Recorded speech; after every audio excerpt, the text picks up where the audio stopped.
Welcome again to Rough Diamond Recipes. Today's recipe is the classic dish Cullen Skink. Stupid name, great soup.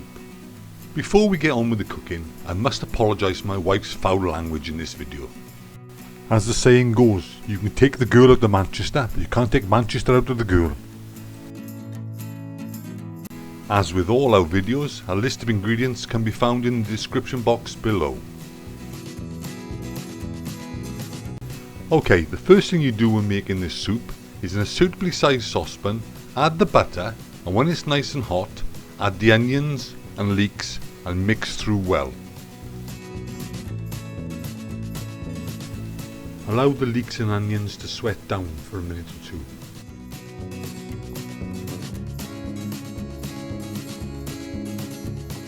At this point we add a bit of salt and pepper, but be careful with the salt because the smoked haddock fish is quite salty and you don't want to add too much in.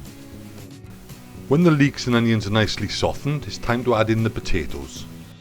We're using unpeeled new potatoes in our Cullen Skink because we prefer it that way. But if you prefer, you can use a floury potato that breaks down more when it's been cooked. That will give the Cullen Skink a thicker consistency. Anyway, after you've added the potatoes of your choice, add enough water just to cover the potatoes, on with the lid and allow to simmer for 10 to 15 minutes. And you should have something that looks like this. Then it's time to add the pieces of smoked haddock. Normally we buy undyed smoked haddock because we don't see the point of having luminous yellow fish, but it's all they had in the shops, so we made do. But if you can get undyed smoked haddock, use that. After the smoked haddock has been added to the saucepan, add enough milk just to cover the mixture. Put the lid back on the pan and allow it to simmer for a further 5 to 7 minutes.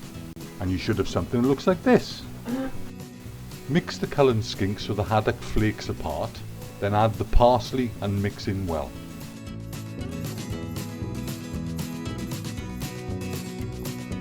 One check of the seasoning and you're nearly there.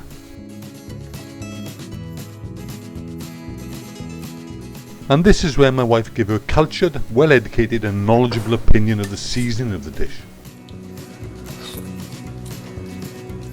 Oh, it's fucking gorgeous. Oh god, that's nice. And they say Quentin Tarantino can write dialogue.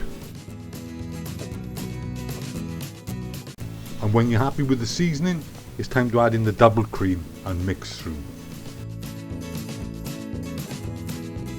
And there you have it, Cullen Skink. We do hope you enjoyed this recipe, and sorry about the bad language. Don't forget to subscribe and click the like button if you haven't already, and we'll see you on the next one. Bye for now. Can I have a word about your bad language, please? I don't think. Fair enough.